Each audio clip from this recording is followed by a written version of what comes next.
He was also involved in the facilitation of workshops, group therapy, and family therapy.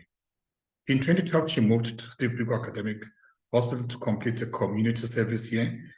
Here, she was stationed at the Child and Adolescent Therapy Center, where she conducted the child and adolescent assessments, diagnosis, and treatment. And they worked as a multidisciplinary team to devise a plan of action for various lines. In 2013, she entered into private practice and has gained exposure in diverse areas of pathology and management thereof. She simultaneously was appointed as the head of Department of Clinical Psychology at Tshwane Rehabilitation Hospital until 2018. Here she gained tremendous experience in psychological management of spinal cord afflicted patients and patients with neuropsychological deficits. She was also responsible for management of human resources, financial resources, procurement, risk management, quality assistance, employee wellness, and strategic planning. She also initiated several projects to improve the service delivery projects. And we're excited that we are also going to be gaining the assistance of Ms. Moodley in our Clinix. Kalinen will be joining us also, where she might have started already. So this evening, she's going to be talking about using computer-assisted technology and neurofeedback as an adjunct to psychotherapy. We're excited to have you this evening, Ms. Moodley. Thank you. Thank you very much. Thank you, Dr. Bila. Pleasure. Okay. So good evening, colleagues, and thank you for joining today. I'd also like to thank Clinix Hospital for giving me this opportunity to share my ideas and my thoughts on how to combine psychotherapy and cognitive training. I just want to share my screen.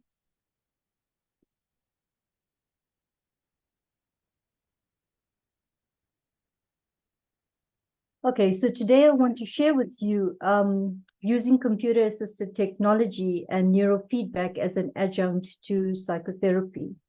So who is Neuro Wellness Lab? A Neuro Wellness Lab has been founded by myself, Nirveda Moodley, and I'm currently registered with the HPCSA, Neuropsychology SA, and South African Spinal Cord Association. So we aim to assist individuals with anxiety, depression, stress, and low productivity. Sorry, I just want to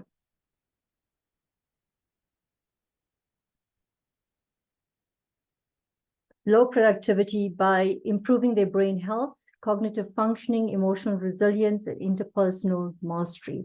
And this is done by a 6-month program that is couched in neuroscience. So one of the human body's most complex and interesting organ is the brain, and all the bodily processes, including how we move, speak, decide, and perceive our environment, are controlled by the brain. Our thoughts, our behaviors, and feelings and emotions are all processed by the brain. Therefore, it is impossible for us to discuss mental health without considering brain health. So just a little bit about brain anatomy. Your cerebral cortex is divided into 4 lobes. And this may be basic for most of you, but let's just go through this. So this is the frontal lobe. That's your parietal lobe, your temporal lobe, and your occipital lobe. Now, how do neurons communicate with each other? The way in which the brain communicates between lobes are through neurons, which are information messengers that transmit information across different areas of the brain. The transmitting of this information occurs in the synaptic gap, which is the point of contact between the 2 neurons. So this is the synaptic gap. Information is transmitted from one neuron to the target neuron via neurotransmitters, which are chemical messengers. So these little vesicles or these little dots here represent your neurotransmitters. Okay, so in terms of the frontal lobe, the blue area is your frontal lobe, and it's responsible for executive functioning, which is planning, problem solving, motivation, judgment, decision-making, impulse control, social behavior, personality, memory, learning, reward, and attention. and it's divided between the frontal and the parietal by the central sulcus, and your lateral sulcus divides the frontal and the temporal lobe. Your parietal lobe is the yellow portion, and this is responsible for processing tactile sensory information, such as pressure, touch, and pain, and it's essential in processing the body senses. So your occipital lobe is your primary, which is the red portion, is your primary visual cortex, and it interprets visual stimuli and information received from the retinas of the eye. Your temporal lobe is the green portion, and this is your primary auditory cortex, and it interprets sounds that we hear, and it's also home to the hippocampus, which plays an essential role in the formation of memories. So what is brain health? We know that people who struggle with psychiatric disorders often present with poor brain health. And if there's poor brain health, then there's cognitive impairment. And this frequently prevents our patients from functioning optimally in their jobs and relationships. So brain health is the state of the brain's ability to function in the cognitive, sensory, social, emotional, behavioral, and motor domains, allowing a person to reach the full potential during the course of their lives. So what is mental health? According to the World Health Organization, your mental health is a state of well-being in which a person understands his own strengths, can cope with everyday stresses, and can work creatively and fruitfully, and is able to make a contribution to his community. So in all of this, in your definition of mental health, we can see how the brain plays a role in that. So mental and brain health are very closely related, and one state of your brain or mental health can have an impact on the other. So therefore, maintaining total well-being requires an understanding of the connection between mental health and brain health. How is brain health and mental health related? So firstly, there's cognitive resilience. And what is cognitive resilience? It is when an optimally functioning brain is better equipped to handle your stress. It helps you to think clearly, make better decisions, as well as adapt to difficult situations. With emotional regulation, a healthy brain is better able to manage your stress. It helps you deal with intense emotions and helps you make better decisions. So it also, a healthy brain helps you with stress reduction, enhanced problem solving, where you can take in information, you can process it, and you can make better decisions. It also helps with better sleep. We all know that poor quality sleep leads to cognitive impairment. It can lead to irritability.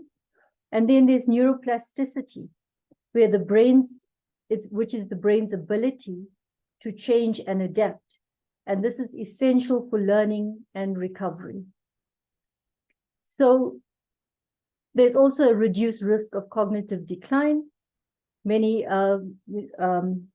older elderly people struggle with cognitive activities, and I find that a lot of older people that are retired are coming in now, reporting cognitive decline and actually looking at doing cognitive activities to improve their cognitive functioning, especially after retirement.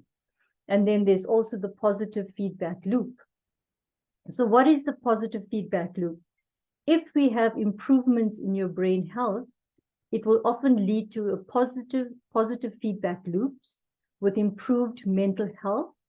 When individuals see positive change in their cognitive abilities and overall well-being, it can boost their self-esteem and motivation, and therefore enhance their mental health. So if you have a healthy brain, which means healthy nutrition, water, exercise, as well as cognitive activities, then we have optimal cognitive functioning.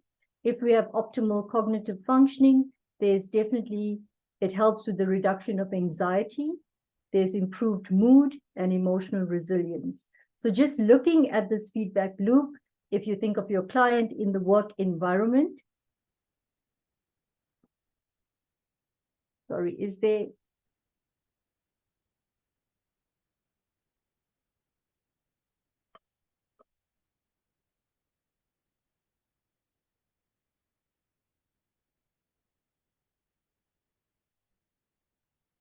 Okay, can everybody hear me? Are there any challenges? We could hear you, but now your presentation is gone.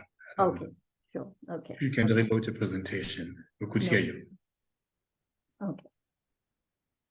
Those who've got sound problems on their side, they must check their laptops and computers. Problem is not on our side, it's on your side. Talking to participants.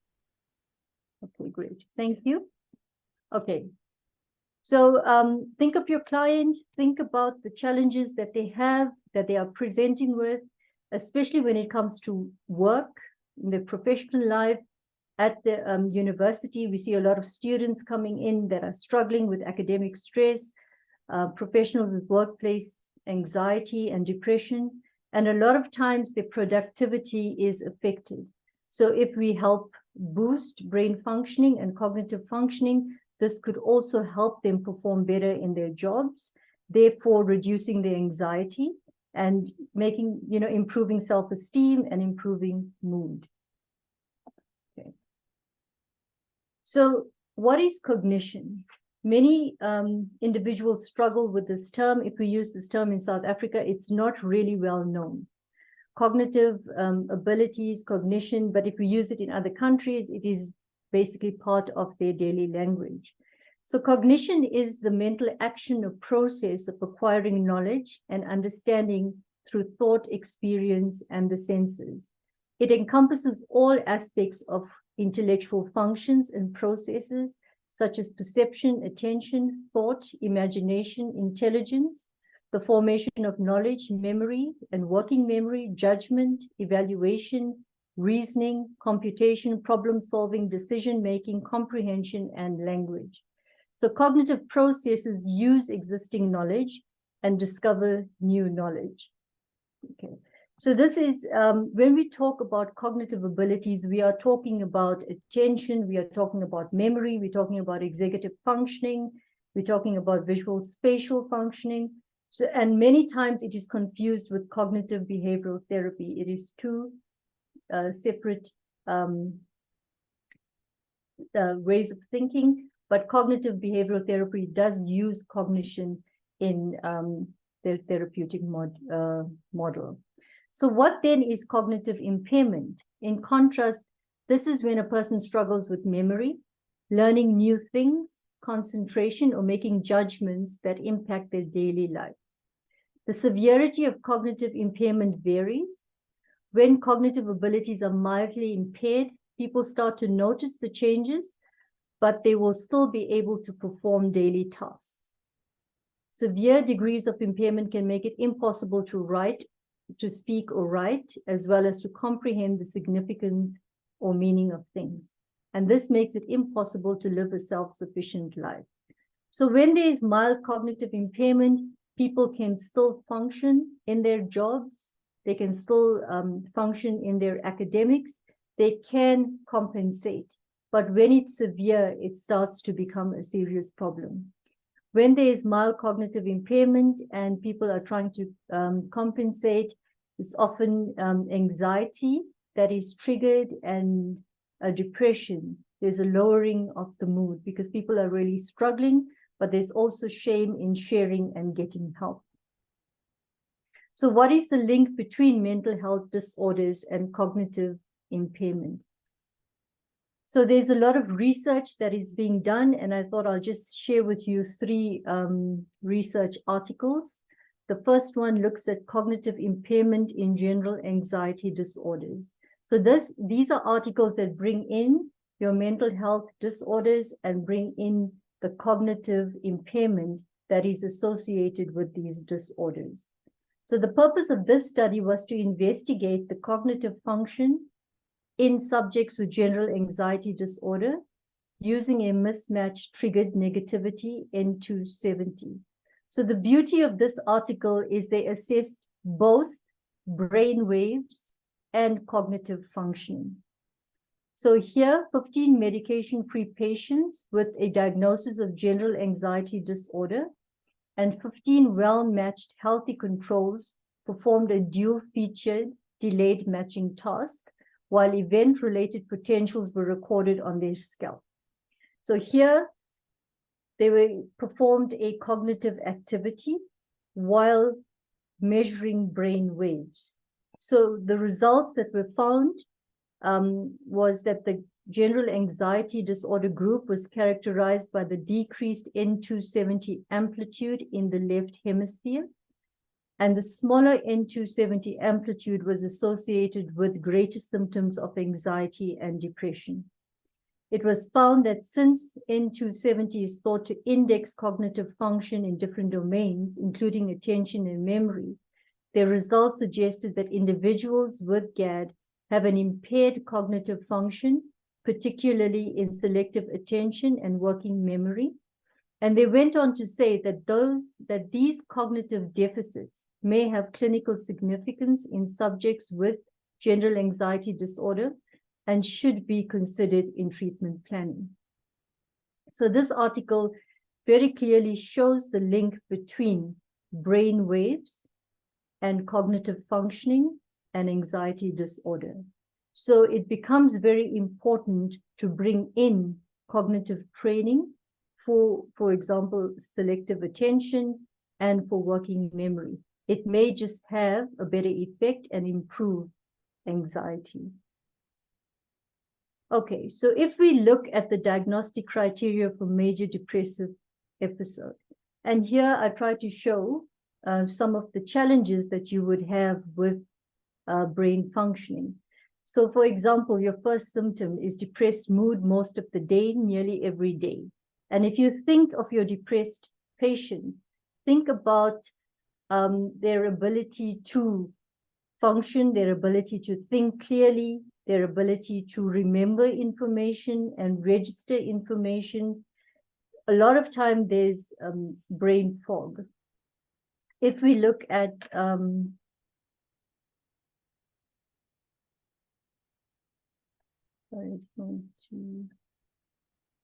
if we look at the markedly diminished interest or pleasure in almost all activities, we can see that there's a lack of motivation in wanting to participate in activities, and that's part of executive functioning. If we look at significant weight loss, there's poor nutrition, which affects your brain health and also then would affect concentration. It also affects arousal levels. If you look at insomnia, we know that lack of proper sleep affects brain health and cognitive functioning, and there's mental fatigue. You look at psychomotor agitation or retardation nearly every day. There's a struggle to initiate tasks. And if there's immobility, then there's decreased metabolism and there's decreased energy for the brain. So decreased oxygen, decreased activity, decreased arousal. If we look at fatigue or loss of energy, there's poor arousal, lack of motivation, avoidance of mental effort, procrastination, and not taking or making any initiative. Same with, and here we have the symptom of diminished ability to think or concentrate and indecisiveness. So here, once again, cognitive functioning is being impaired. You can see where there's recurrent thoughts of death, there's limited access to the frontal lobe and executive functioning to be able to make proper decisions. Okay, so if we look at this diagram, there's depression and cognitive impairment. We can see that with major depressive disorder, it affects the dynamic connectivity among the neuroanatomical structures involved in the regulation of mood and stress response. So you can see on this side, we have the cognitive and executive cortex and the integrative cortex. This is mainly the prefrontal cortex, which is involved in rational thought. It is involved in executive functioning. And these areas, the limbic formations, emotional and visceral cortex, and hypothalamus are the regions that are affected by major depressive disorder. So they are unable to talk to each other. They are unable to communicate with each other. And we are only sitting on this side of the brain. So with PTSD and cognitive impairment, there was also research done on emotion and cognition interactions in PTSD, a review of neurocognitive and neuroimaging studies. Post-traumatic stress disorder is a psychiatric syndrome that develops after exposure to a terrifying and life-threatening event. The emotional experience of psychological trauma can have long-term cognitive effects. The hallmark symptoms of PTSD involve alterations to cognitive processes such as memory, attention, planning, problem solving, underscoring the detrimental impact that negative emotionality has on cognitive functioning. As such, an important challenge for PTSD researchers and treatment providers is to understand the dynamic interplay between emotion and cognition. And this has been just 3 articles that link mental health disorders with cognitive impairment. So in a webinar that was presented by CREOS, or Cambridge Brain Science, for the American Psychological Association, what they did say there is healthcare often relies on subjective reports that are lengthy and costly, neuropsychological evaluations or tests that are appropriate for only some of the patients. But computerized testing takes less time. It's automatically scored and can be self-administered and is instantly compared to normative data. Healthcare providers can use the same test refined over 35 years to assess patient cognition at baseline, during treatment, and through long-term monitoring. So this is Dr. Adrian Owen, who is the Chief Scientific Officer. Cambridge Brain Science, which is now CREOS, our cognitive tasks were developed in the laboratory of Dr. Adrian Owen, who's the Canada Excellence Research Chair in Cognitive Neuroscience and Imaging. And this has been done over the course of his 25-year career.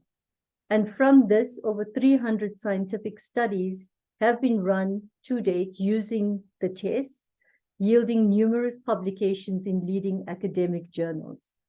So this is Adrian Owen as well, who is the founder and CSO of Cambridge Brain Science, which is now known as CREOS. He is a global neuroscience leader. He's published in prestigious scientific publications like Neuron, Nature, The Lancet.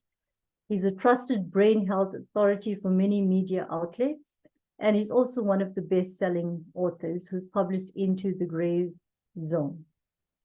So what is CREOS Brain Health Assessment Tool? So Neuro Wellness Lab uses this tool to assess patients at baseline, during treatment, and post-treatment. So CREOS is a leading web-based platform for the assessment of brain health and mental health. It allows you to obtain accurate, quantified, scientifically validated measures of key aspects of cognition, including short-term memory, attention, reasoning, and verbal ability. CREOS also has access to digital versions of many standardized patient health questionnaires.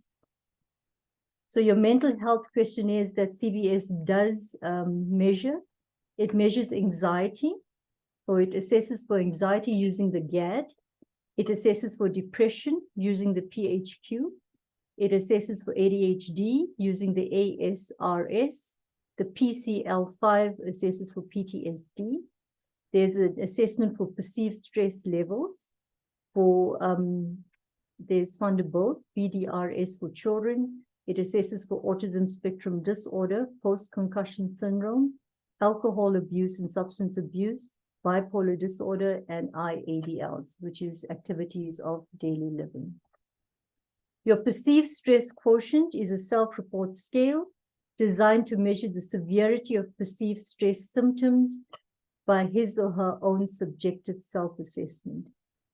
So the client completes a self-report scale and we get a score after that.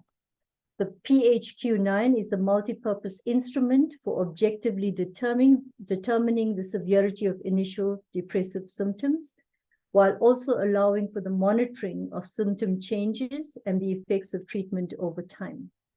Your generalized anxiety disorder, your GAD-7, objectively determines severity of general anxiety symptoms. Your PCL-5 objectively determines severity of PTSD, while also allowing for the monitoring of symptom changes and the effects of treatment over time. Your autism spectrum disorder quotient is a self-report scale designed to measure the expression of autism spectrum traits in an individual by his or her subjective self-assessment.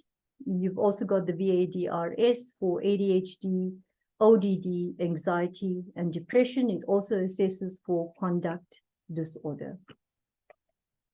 You've got the ASRS, which assesses for adult ADHD symptoms in adults. So what cognitive assessments does CREOS assess? So the first one is memory. And I'm not going to go through everything. I'm just going to give you examples of how it what it assesses and give you everyday activities. So for memory, there are 4 tasks that are used to assess for memory. And this is monkey ladder, spatial span, token search, and paired associates.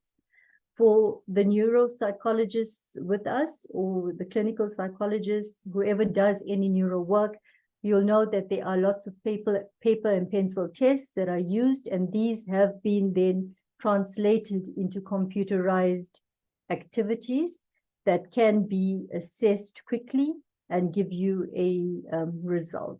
So monkey ladder assesses for visual spatial working memory, and the definition of this is the ability to temporarily hold information in memory and manipulate or update it based on changing circumstances or demands. This task involves reproducing a set of relationships between objects in space. So an example of this in daily life is planning your day and the errands you need to run, as well as carrying out those errands in the correct order by memory. So, for example, token search is used to assess for working memory. When working memory is the ability to temporarily hold information in memory and manipulate or update it based on changing circumstances or demands. This task involves a self-directed searching. So there is a strategy component as well. So, for example, it's systematically searching for your car keys that have been left somewhere by your partner. Okay, so this is memory. These are the 4 tasks. These are the 4 cognitive functions that are assessed by it. These are the definitions and everyday examples. So what CREOS has done is they have done all the research in terms of which activities to use, what is your outcome, and which brain regions are involved with each cognitive function. So for example, we looked at monkey ladder, which assesses for visual spatial working memory. For this, the brain regions involved is your prefrontal cortex, your mid-dorsolateral prefrontal cortex, your premotor cortex, and your posterior parietal cortex. For your token search and working memory, we have your frontal and temporal lobes, your amygdala and hippocampal region, your mid-ventrolateral frontal cortex, your mid-dorsolateral cortex, and premotor cortex. So this is it's very difficult to actually do this, but CREOS or Cambridge Brain Science has done all of the research that shows which brain region is activated when you are doing a particular task. I just want to take you back to the diagram that we saw earlier. If you look at the regions that are involved in a major depressive disorder, there's a disconnect between your prefrontal cortex. So you can see that these functions will be affected if there is a major depressive disorder. Okay, so the next one is reasoning. So there are different tasks that assess for reasoning. It is rotations, polygons, odd one out, and spatial planning. And the 4 outcome measures for reasoning are mental rotation, visual spatial processing, deductive reasoning, and planning. So I'm going to look at deductive reasoning. The definition of this is the core cognitive ability to apply rules to information in order to arrive at a logical conclusion. And the ability, so a real life example would be the ability to determine that something is true because of a set of facts.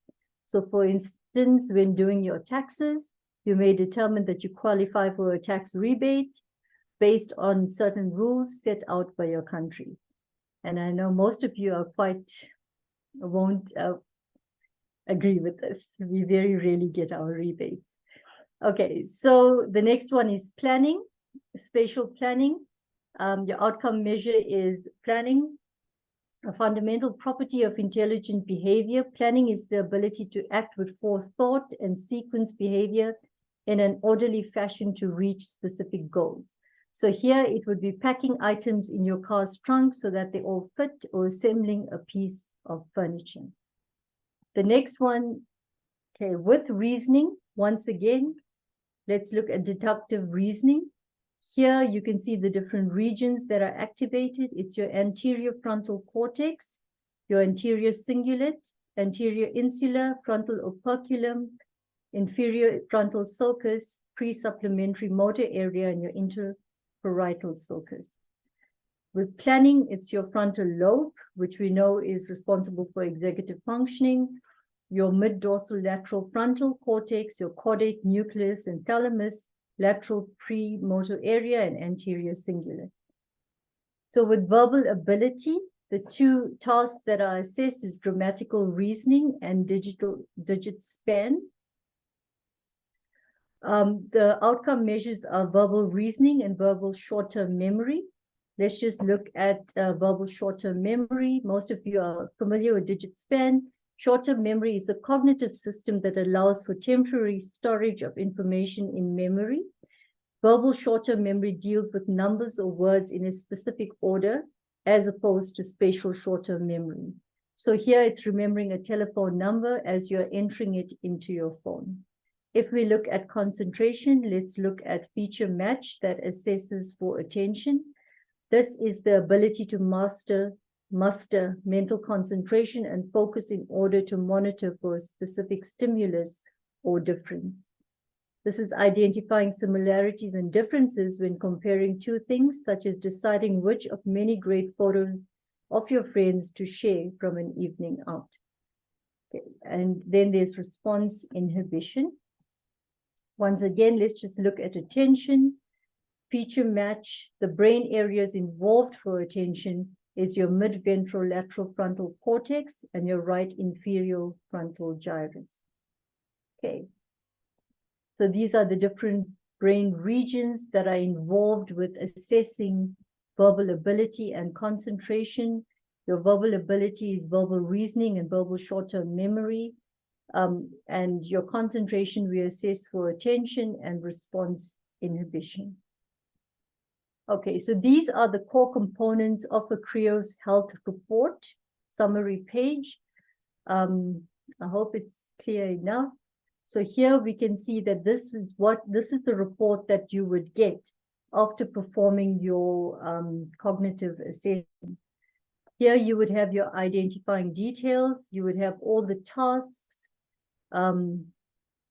Here it's the number of tasks in the assessment. Number 3 is your subset of individuals within the CREO's normative database. Number 4 is the classification guidelines for how the individual scores compared to others in the comparative group. A standard score of 113 is approximately 80th percentile, and a standard score of 87 is 20. So the name, number 5 is the name of all the tasks that I explained to you. Number 6 is the individual standard score. and your 7 is a validity indicator if there is potentially an invalid result. So this is, these are, number 8 is the name of the task. Number 9 is your standard score and percentile information. Number 10 is your everyday activities associated with the core cognitive abilities. And number 11 is the classification of the individual score on the task. Is it average, below average, or above average? And number 13 is the meaningful change assessed compared to individuals' first score. So you have a baseline, and then you would have another result.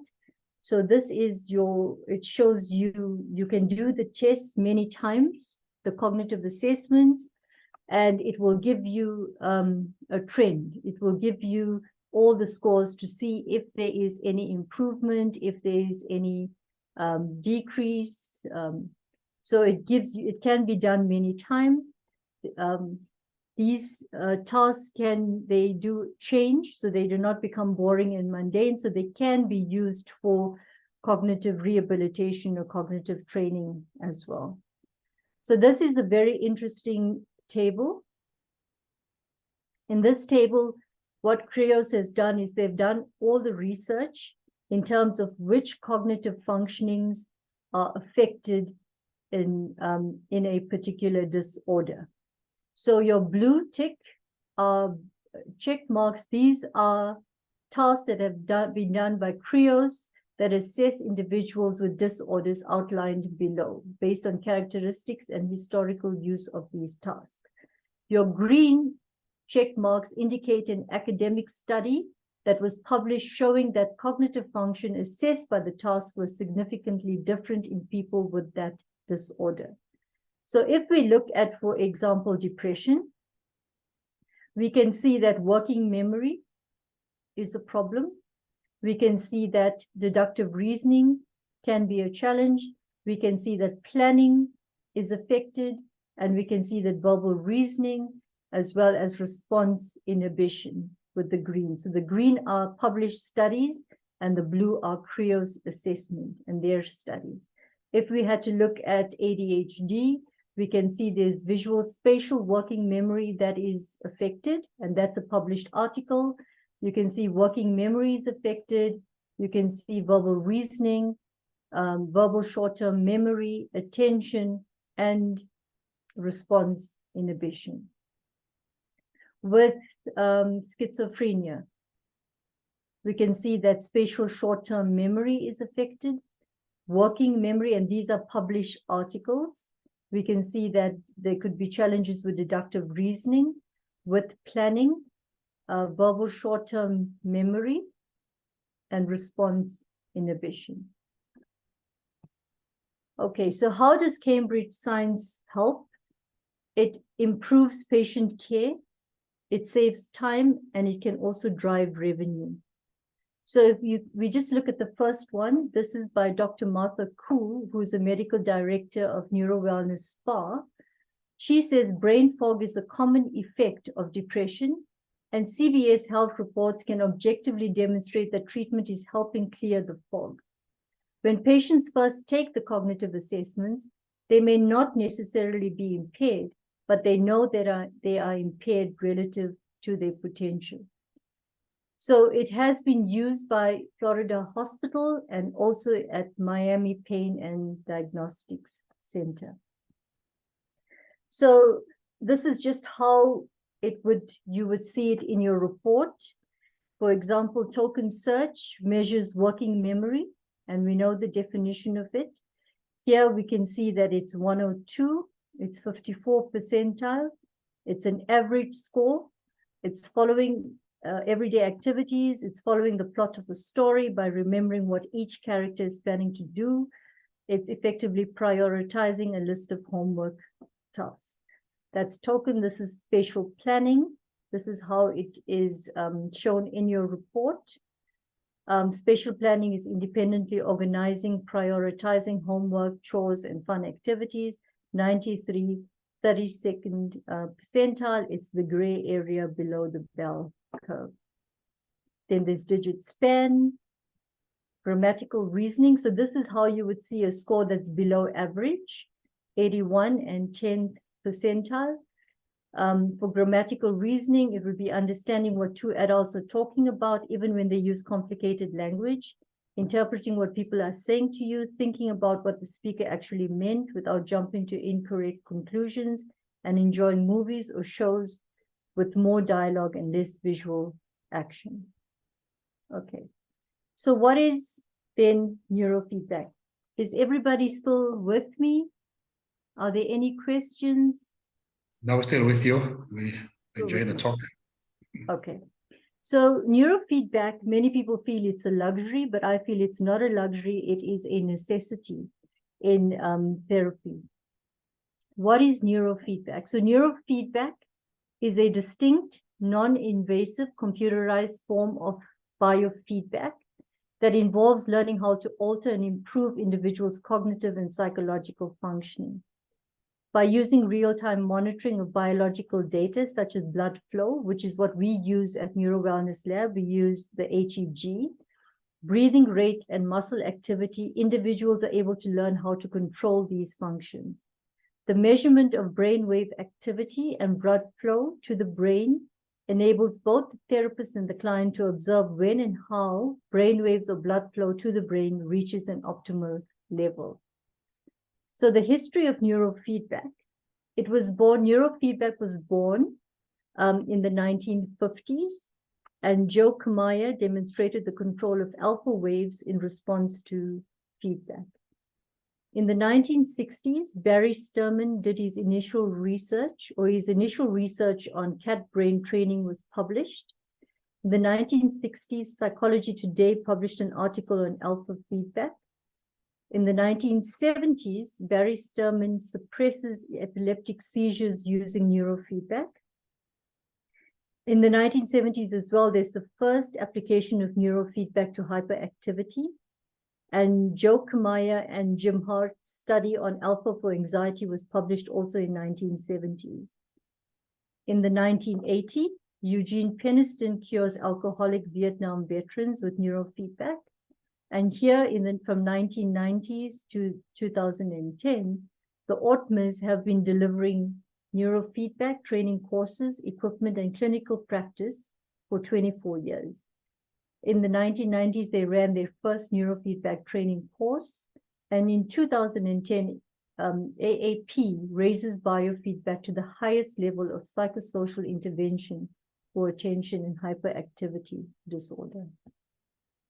So neurofeedback enables your therapist and client to work collaboratively to identify ways to sustain favorable behaviors that are present when an individual reaches optimal functioning, and continues to do this until it becomes second nature.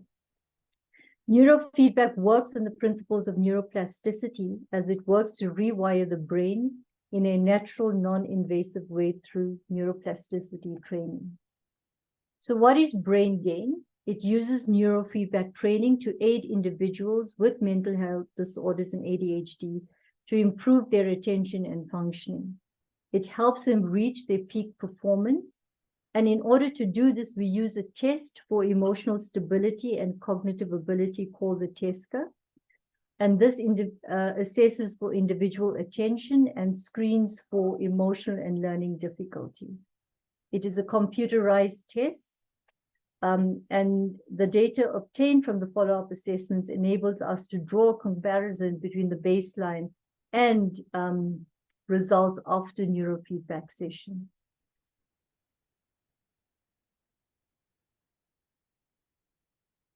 Okay, so your TESCA measures emotional stability. It measures variability. Is the patient reacting the same way to all the tasks? It assesses response feedback time, the time taken to process information. It assesses impulsivity, which is the individual's ability to anticipate something without acting too soon, thus preventing mistakes or bad judgment. It assesses for concentration, which is the overall ability to focus and concentrate. It also assesses for accuracy to see if the individual is responding appropriately to tasks. So all of this can give us information on how a person is performing at work or in their academic environments, at school. So it very much looks at productivity and see what are the challenges and how we can help them. So how do we do this? We use a headband and we use a computerized neurofeedback assessment unit to measure the flow of oxygenated blood to the frontal lobe of the brain.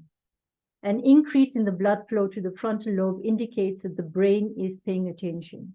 A decrease in blood flow to the frontal lobe indicates a decrease in attention from the brain. The client will participate in a cognitive activity. For example, they'll watch a movie while we measure the blood flow to observe attention. If the brain loses attention even slightly, the activity, which is watching a movie, will come to a halt, alerting the individual to their loss of focus. They are then required to count out loud, triggering your concentration and attention. And once the individual regains the concentration, the movie will continue playing, therefore effectively training the brain to hold focus. So there have been many studies that have found that neurofeedback can assist with successful treatment of various mental health disorders like depression. It also has shown how it can assist with attention deficit hyperactivity disorder. Research suggests that neurofeedback improves attention and concentration and enhances executive functioning and working memory. Furthermore, neurofeedback reduces hyperactivity by measuring the volume of alpha and beta brain waves. So this is how we use our tools.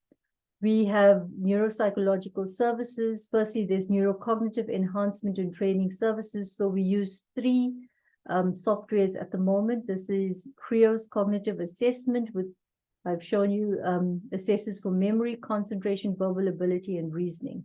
We use REACOM for attention, memory, executive functioning, and verbal field. Then we use DAT from Mind Connect, and these are the different domains that we can assess. And then we also have the neurofeedback training, which is the HEG to improve blood flow to the prefrontal cortex, as well as your usual, our psychological services, where we do psychotherapy, counseling, and family therapy, group therapy.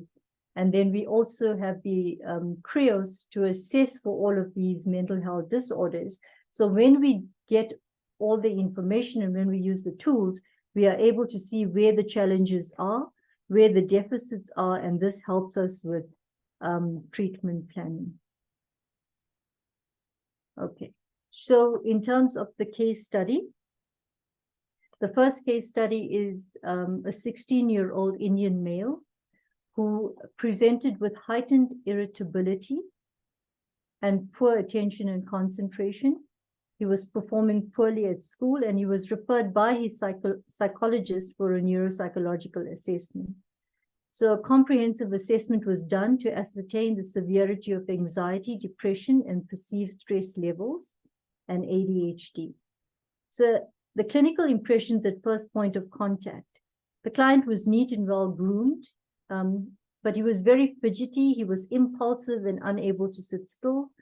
No abnormalities were noted with regard to his speech. His thought processes were coherent, and he was fully oriented to all spheres. But he often experienced difficulty paying attention while doing boring and repetitive work.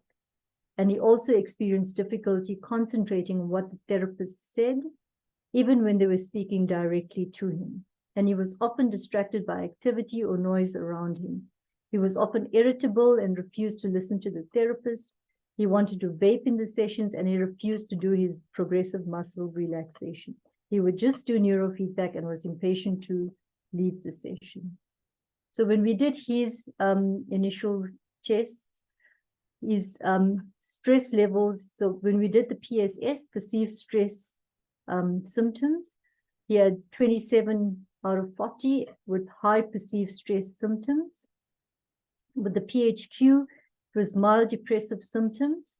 With GAD, it was mild anxiety. There were no markers for autism, but a score of 4 was indicative of ADHD, and bipolar disorder, it was not indicative he did not have bipolar spectrum disorder. So when we did his full cognitive assessment, we saw that that the visual spatial working memory was below average, his spatial short-term memory was below average, and mental rotations was below average. But I'm also wary of the yellow scores that you can see here. Anything in the 20s and 30s also needs to be strengthened, and we need to pay attention to this. So to address your cognitive, generally we use cognitive exercises to target these different domains to improve functioning. Okay, so his first test score, which is the test of emotional stability and cognitive ability, we saw that his attention was not within normal limits. He was also with accuracy. When this is not within normal limits, they tend to make a lot of errors and careless mistakes. And then his response variability with any attention and concentration challenges, the response time varies. And if that happens, then we know that they tend to lose focus and not able to concentrate. So his initial concentration deviation quotient, which is a score for attention and concentration, was 3.09 and ADHD was 2.62. So his intervention, he continued with psychotherapy with his clinical psychologist, and he attended 9 neurofeedback sessions for 6 weeks. These are how the neurofeedback sessions are recorded. And we can see that his second test score, which is now 4.28 and 4.36, where 5 is normal. So there was improvement in his attention and concentration. We can see here as well, if they assess both, there's improvement. So there's a decline in omission errors, which means there's a significant improvement in attention ability. Here there's an increase in the, okay, so here there's still impulsivity. Here there's a marginal improvement in the level of accuracy. So he's starting to do tasks with making less mistakes. Here, the response time, significant improvement in the level of responsiveness of the candidate. So his response time has improved. That means he's not as slow as he used to be when doing tasks. So we can see this is how it is represented. It's like an odometer. So we can see the first screening is 3.09, and we can see there's improvement 4.28. So there was overall improvement in attention and concentration. He was less agitated and irritable and resistant, and his posture had also improved. He was friendly and more approachable, and he completed the program and does neurofeedback once a month for maintenance. So case study 2, client B is an 18-year-old African female currently in grade 11. Upon initial evaluation, the client presented with severe depression, with suicidal ideation. She was struggling at school and was attending a small private school with several challenging social dynamics. At this point, she had lost all interest in school and was performing badly. She would sleep excessively and had socially isolated herself. She was at this point very helpless and hopeless and just did not care about her life or academics, but she did have a supportive family. Upon initial assessment, it was found that she presented with severe depression, severe anxiety, and high perceived stress levels, and she also had ADHD. So this was her cognitive assessment, and this was her initial test score results. It was not within normal limits. Attention was not within normal limits. Accuracy not within normal limits. And these were all the neurofeedback sessions that she did. So the intervention was that she attended weekly sessions of psychotherapy, and she attended 15 neurofeedback sessions, as well as brain training exercises. By August 2022, her mood had improved. So she had come to me around April, and I think that's when we did the first assessment. August 2022, mood had improved. She had begun to take initiative and make decisions regarding her academics. She made subject changes that were more aligned with her strengths. And she also made a decision to change schools and was accepted at one of the top private schools in Pretoria. Here she became involved in sports and culture, and her academics improved drastically. And she now wants to apply to Stellenbosch to study industrial psychology. She recently got a part-time job as a waitress and is going to France as an exchange student in December.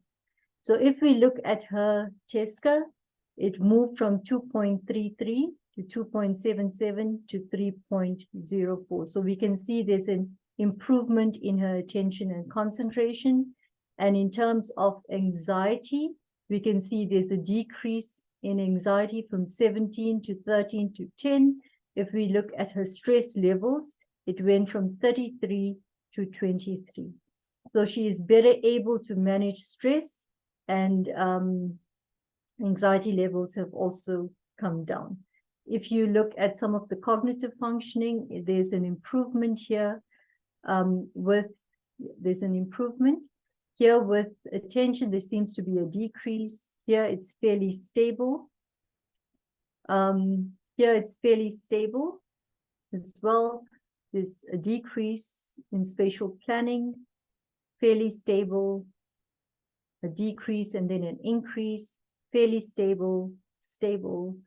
So the rest of the scores were stable. So what have we learned from these case studies?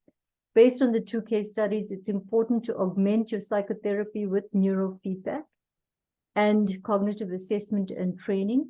The resultant effect is better, and results obtained are more effective and optimal. There's improvement in emotional and mental resilience, brain health, cognitive functioning, which ultimately then improves behavior.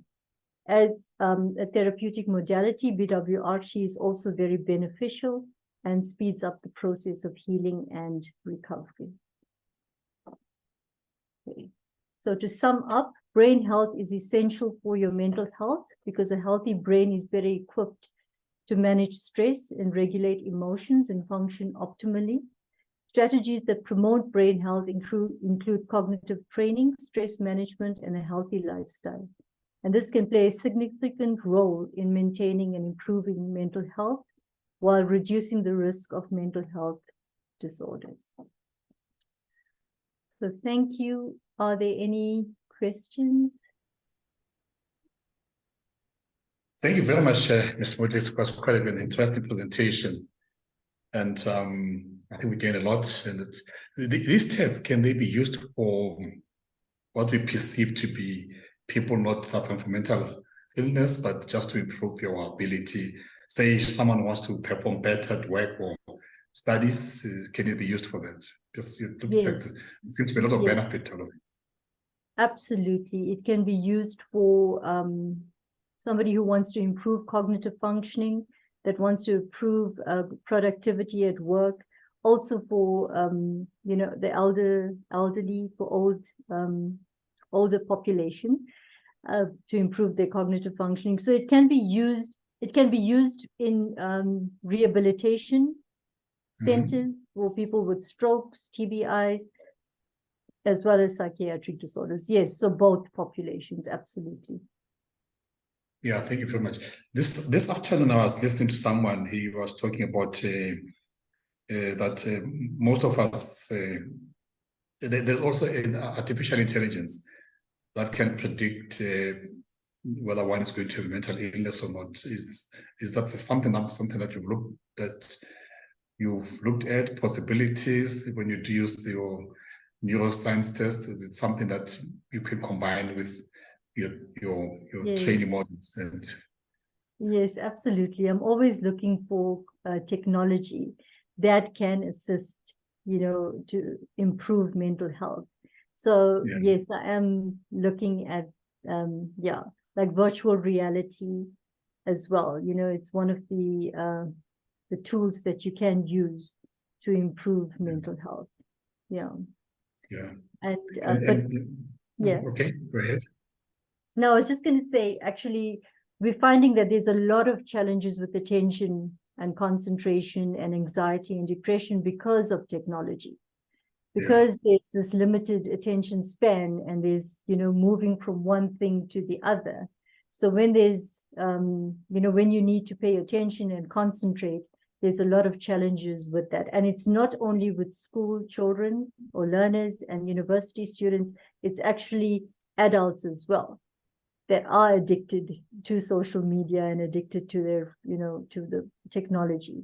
So there's a lot of challenges with attention and concentration at the moment that's leading to your depression and vice versa. Yeah. I think, and I see you spoke about psychologists referring to you. Also, do you get lots of referrals from psychiatrists?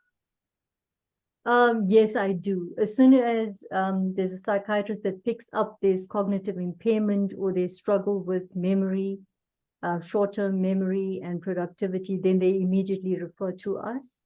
And then we can work in conjunction. I work in conjunction with other psychologists.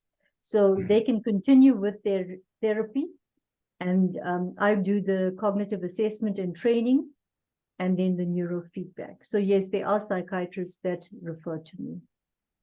In my own practice, yeah. When patients come to me, I do the baseline assessment, and then I do my therapy, and then I also add on neurofeedback as well as cognitive brain training exercises. So I use all three modalities to actually try to improve the mental health or depression, anxiety, and then do a post-test to see if there's improvement. But all of this is still work in progress. And yeah, so we're still gathering data and information, to see the efficacy of it. Yeah. And someone wants to know, Helena Alves wants to know, can this tool be used to diagnose Alzheimer's disease or to manage Alzheimer's disease? Yes, like you've seen on that table, they show you which areas are actually, affected. Obviously, like with Parkinson's and Alzheimer's, you can't, you can slow down the process. With neuroplasticity and with the cognitive training exercises, you can keep the brain stimulated and you can, help slow down the progress of the disease. So absolutely, it can help. It is very beneficial for Alzheimer's. And they've done the research and showed that it is helpful. Yeah. And I was quite, interested or excited to hear when you say you make people to watch a movie, and when they lose concentration, you have them to get back. Because sometimes you go to like this webinars. I don't know how many of us logged into this webinar. If you were able to check whose concentration span is, so that at least we are all focused and listening to you. You just interrupted your presentation and said, "Are we still there?" That you should have a way of making sure that people who are logged in, they are focused for that 1 hour and they are listening and getting something. Yes, yes. And unfortunately, it is a lot of content. But what we would do is, if everybody here was, we wanted to see if they were paying attention. So each one would actually get a headband. I should have actually had the headband here. So we would put it on the frontal lobe or on the forehead. And then there's a sensor that picks up the oxygen flow. So it is able, it's called neurovascular coupling. So it's able to pick up the hemoglobin. And in that way, it is able to then give us a reading. So when the person is watching a movie, or as they were watching this webinar, I hope not many people did lose concentration, but if they did, that means there would be decreased blood flow to the brain. And then you stimulate it by any activity. For younger children, it's counting from 1 to 10. For older children, it will be like your tables, or you can ask more difficult questions for adults to stimulate the brain so that they can then focus on the movie. So what we do is, you see with progress that the movie stops less, and the time that it stops for is also less. So that's how the score improves. So it starts training the brain to focus for longer periods of time and to stay in that mode. Yeah. Yeah. I'm sure most of us need that.